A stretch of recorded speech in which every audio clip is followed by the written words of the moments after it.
Hi friends, welcome back to my channel. Happy Bookmas Day 5. Today's video is going to be my 2025 TBR, and I'm also going to be talking about the new releases in 2025 that I am very excited about. Before we get into it, make sure you're subscribed so you don't miss any more Bookmas videos from me.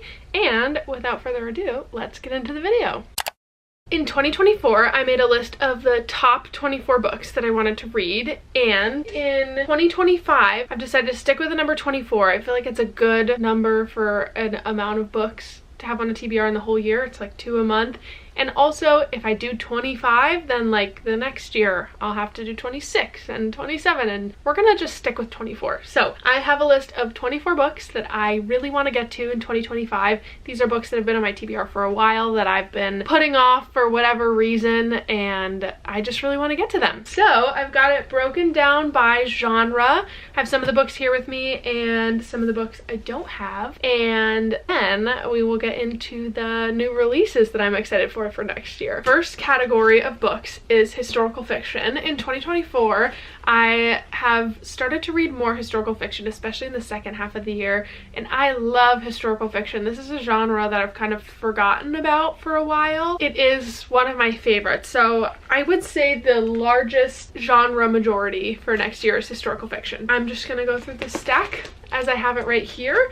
The first book I have on here is The Underground Railroad by Colson Whitehead. This one is kind of sci-fi, but it's about a historical event, so we're putting in the historical fiction category. This is a story about the Underground Railroad with some sci-fi elements, I think, and this was Colson Whitehead's like first big hit book, and I've read one of his other books and I really enjoyed it, so I am excited to read this one. I think I'm gonna really like it. The next book I have is Lincoln in the Bardo by George Saunders. This has been on my TBR for a little while. I added it because it was on the New York Times like top 100 books of the 21st century or whatever, which is, I feel like the way they did that list was a little bizarre, but it introduced me to this book, which seems like a really cool concept, and it's a story about Lincoln, but it's told in the words of other people, and I think most of these are like real quotes, so I'm interested to see how this will flow story-wise. I thought that this was a creative historical fiction, which is why I added it to my list. The next one is Americana. I guess this maybe isn't historical fiction. Okay, this is set in post 9/11 world, so technically historical fiction because that was over 20 years ago, but this is more modern day lit fiction. I've had this book for probably 4 years now, so I really gotta read it, and I love her writing. I've read some of her other stuff and she's so talented, so I'm excited to get to this one. The next book is A Thousand Splendid Suns. I read The Kite Runner by this author this year, which was on my top TBR for 2024, and I thought it was so beautiful. His writing is really great, but I've always said that my friend loves those two books but said this one was better, so I wanted to read The Kite Runner first and save the best for second, and I've heard wonderful things about this book. The last book that I have physically with me is Fire Exit by Morgan Talty. I had this one added to my TBR very recently. I can't remember, I think I saw it on Goodreads or something. It's a story set in Maine, and it's about a man with a secret daughter. And this may be another book that is not historical fiction. Yeah, I don't think this is historical fiction. I gotta do a little more research on my genres before I start making these lists. But anyway, this one is much smaller than I expected it to be, but I think it's gonna be really, really good. The next books on my historical fiction list, which actually are historical fiction books, the first one is The Frozen River. This is a story about a woman who finds a dead body, also somewhere in Maine, frozen in a river, and then it's like sort of like a mystery story. I've heard amazing things about this one. I've had it on my TBR all year pretty much, but I wanted to read it in the winter time, so I'll probably be reading that one at the beginning of next year. The next book is The Adventures of Huckleberry Finn. This is a classic that I never read all the way through. For some reason in my high school English class we only read the first half of it. I'm not really sure why, but that book is on my TBR because I really want to read James, which is a retelling of one of the characters in Huck Finn, and it's like won every like top book of the year award this year, and I really want to read that one, but I want to read Huck Finn first so that I can understand that story a little better. So those are the other two books on my historical fiction section. Next, let's move into sci-fi / fantasy. The first book on this list, which my best friend Libby so generously gifted me for Christmas, this was my first Christmas present this year, is Circe, I don't know how you say it, by Madeline Miller, who wrote Song of Achilles, which was like OG book talk book, but it was amazing. It was so beautifully written, and I don't know a lot about Greek mythology, but I really like her writing and I've heard great things, and my friend who gave this to me loves this book, so I'm excited to actually have a copy of it and to read it in 2025. The next book, which I honestly thought was on my top TBR all year this year, but apparently it wasn't, is In the Lives of Puppets by TJ Klune. I love TJ Klune. He's one of my favorite authors. He writes such whimsical stories, and I've heard this one is a lot more sci-fi than his other books that I've read, but I'm excited about that. I think it's about a robot, and I have this beautiful Barnes & Noble exclusive edition. I just love his writing, and I'm excited to read this one, but I don't know why I thought it was on my top TBR all year this year and it wasn't, and I didn't read it. So these are books that like I need a little bit of extra motivation to get to because I've been wanting to read them for a while, but they just haven't been a priority, so this is me prioritizing them. The next book is Mistborn by Brandon Sanderson, which I thought I was gonna read this year, but I didn't. It's so big too. I don't know, I'm nervous to get into Brandon Sanderson, but I love interconnected fantasy universe. I know that I'm getting into something good with this, but it is intimidating. But I'm putting it on the list so I actually read at least one of his books. The next book is The Will of the Many. To be honest, I have no idea what it's about. I have heard a lot of people rave about it and say it's awesome, and it's a fantasy book. I just put it on my list, we'll see. It's never been a huge problem for me,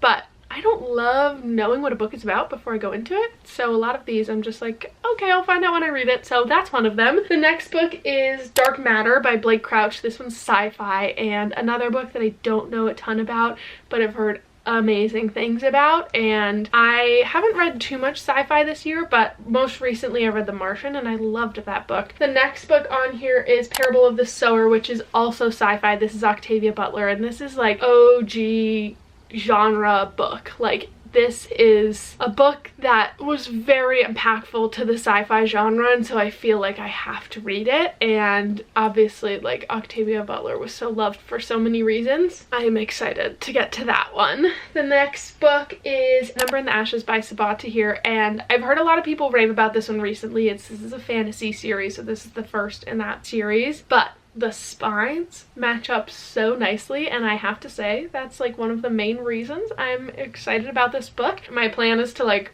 buy them one at a time to motivate myself to read the series, because then I can have them all like pretty next to each other. But I've seen a lot more about these ones recently, and like I said, I'm looking for more fantasy series. So if you've got a good like fantasy world series that I could get into next year, let me know in the comments. Next book on this list is Pony Confidential, and this is a book about a pony that solves a mystery, and I think the pony talks. And I've read a couple other books where animals are solving mysteries, and I loved them. It's like very cozy mystery vibes. This one sounds pretty fun. The next book on my list is also a mystery, and it is In the Woods by Tana French. This is the first in her like Dublin mystery series, and I want to read the first one so I can read the other ones that I have. I think they'll be fun. Okay, next few books are memoir nonfiction. I have on here The Library Book, which I'm pretty sure it's nonfiction. It's a story about a library that caught fire in San Francisco in the 80s, and it sounds like an interesting story. The other nonfiction book I have on here is The Anthropocene Reviewed by John Green. It is the only John Green book I haven't read because I loved John Green when I was in middle school. I read every single one of his books, so that is on my list because I've heard great things about it, but also because I feel like I've gotta, you know? The two memoirs I have on here are A Tree Grows in Brooklyn and Doppelganger. And A Tree Grows in Brooklyn has been on my list for years. Like, it's one of the first books on my Goodreads TBR if you go like by date added. Doppelganger I just added recently. I saw a lot of people recommending it post-election. It's about a woman who finds this other woman that's her doppelganger but is like completely opposite in political views, and kind of a story about them finding each other. The next three books I have on here are new releases. I'll put them all up here. There's Catabasis by R.F. Kuang, which doesn't come out until August, but I'm so excited. I love her so much. Then I have Great Big Beautiful Life by Emily Henry, which of course I'm very excited about. That one comes out in April. And then the last one I have is The Emperor of Gladness by Ocean Vuong, who I also love. And I think I'm really gonna enjoy that one. So those are all 24 books on my top TBR for 2025. I think I'll get to all of these. I was able to successfully complete my TBR in 2024, so I'm feeling good about it. And these are all books I'm excited to read. So now that we've talked about the last few ones that are new releases, let's talk about the rest of the new releases that I have on my TBR for next year that I'm really excited for. I've separated these out by month. I've seen a lot of posts about new releases, so these are all releases by authors that I already have read and love, and that's why I'm excited about them. First book that comes out in 2025 that I'm very excited about is Sunrise on the Reaping by Suzanne Collins, which is like the next installment in the Hunger Games series. This is about Haymitch's Hunger Games, which was the second quarter quell, I think. So that one comes out in March. I, the other day, thought about it and placed a hold at my library, so I am first on the hold list for that one, which means I may get it on release day. The next book I have on this list is Great Big Beautiful Life by Emily Henry, which I already talked about. That one I also was able to place a hold on and am first in line for at my library, so I'll maybe get that one on release day. This year I got Funny Story from the library the day it came out, which was like, I felt like I won the lottery. The other book that comes out in April that I'm excited for is Say You'll Remember Me by Abby Jimenez. I've read her other romance books that are in this like sort of Part of Your World universe series, and I loved those. So that one's on my list. I also have It's a Love Story by Annabelle Monaghan. This one comes out in May. I've read only one of her other books, but it was a romance book that I didn't find to be cringy, which is very unusual for me. Also in May is The Emperor of Gladness by Ocean Vuong. In June, V.E. Schwab is releasing a book called Bury Our Bones in the Midnight Soil, and I've read 4 books by V.E. Schwab and I've loved all of them. Addie LaRue was the first book of hers that I read, and I think she's just a really great author. Also in June is One Golden Summer by Carly Fortune. Her books are fun and summery, so I'm excited about that one. I've never like been floored by one of her books, but I think that one will be fun for the summertime. And also in June, I'm so excited about this one, is Atmosphere by Taylor Jenkins Reid. This is another one in her like Hollywood series or whatever you want to call it. That one I'm really excited about because her books I just eat up. Carrie Soto, honestly, didn't even care what the character was doing.